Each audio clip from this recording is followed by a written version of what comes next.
Em Curitiba, a Rua do IARP, sede também da Sanepar, lugar onde as pessoas andam tranquilas, passeiam de bicicleta.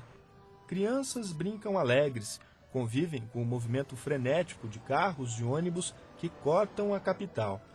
Para PUC, Prado Velho ou Gabirotuba, o caminho é a Engenheiros Rebouças, homenagem a dois irmãos, André e Antônio. Não tem só essa rua em Curitiba, tem um bairro todo. André Pinto Rebouças nasceu na Bahia, em 1838.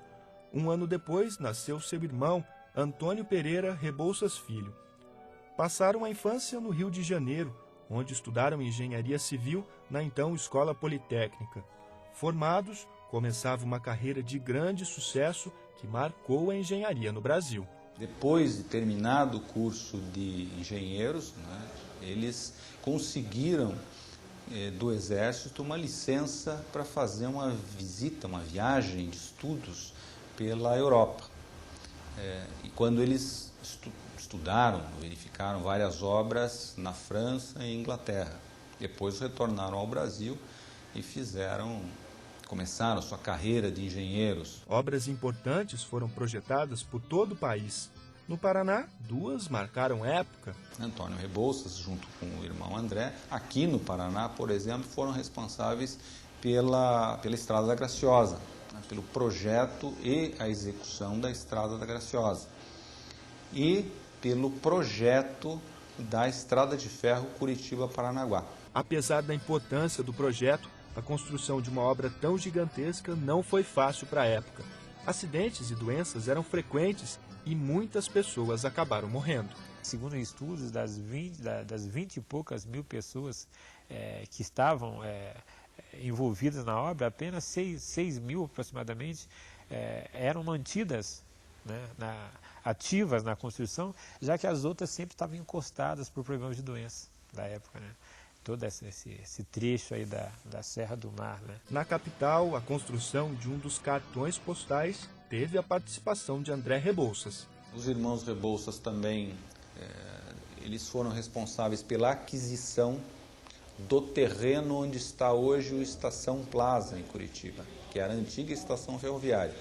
E tem um requerimento ao governo da capital paranaense na época, solicitando autorização para a compra daquela área, e veja que interessante, ao comprar essa área, já no pedido, o André delimita aquela área da Praça Eufrásio Correia, que fica ao lado da Câmara de Vereadores, como uma área que deveria ser construída uma praça, até para embelezar melhor o local onde seria construída a estação. Outra curiosidade, coube aos irmãos Rebouças a mudança no sistema de embalagem da erva mate. Fundaram uma fábrica de tonéis de madeira, porque até então a erva mate era embalada, vamos dizer assim, em sacos de couro para mandar para a Europa, para ser exportada.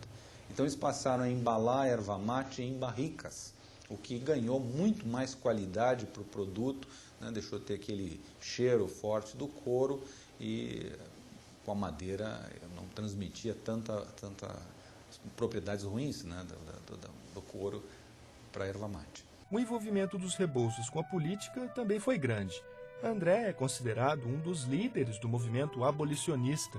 André Rebouças foi um grande abolicionista. O José do Patrocínio mesmo reconhece, diz, olha, ele era um mau orador, mas ele foi o mentor, ele foi o motivador, ele foi o motor da abolição, na sua produção, na produção de ideias, na produção de textos, para que outros divulgassem as ideias abolicionistas. Eles herdaram do pai o gosto pelas causas abolicionistas. O pai deles era um abolicionista, mas monarquistas, ferrenhos, ambos.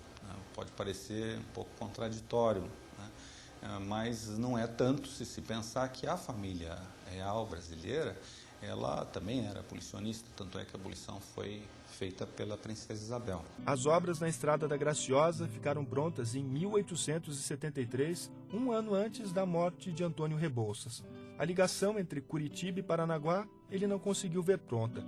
Foi inaugurada em 1880. Sozinho, André seguiu carreira, até na área científica teve destaque, ganhando elogios do escritor Euclides da Cunha. André foi reconhecido por Euclides da Cunha na sua obra Os Sertões como uma das grandes mentes raras do mundo na época. A carreira seguiu em ascensão até 1889. Monarquista, André ficou decepcionado com a proclamação da República e foi embora do Brasil. Nunca mais voltou. Viveu 6 anos na África antes de mudar para a Ilha da Madeira, onde morreu em 1898. Lá se vão 110 anos, que não conseguiram apagar o exemplo deixado pela bela história dos irmãos Rebouças. O Brasil ia a passos largos nessa empreitada de se modernizar, de ganhar espaço no cenário mundial. Eles contribuíram e ganharam não só o nome da rua, Engenheiros Rebouças, né, no plural, porque são os 2 irmãos, como também do bairro. O bairro Rebouças, em Curitiba, também é uma homenagem, né?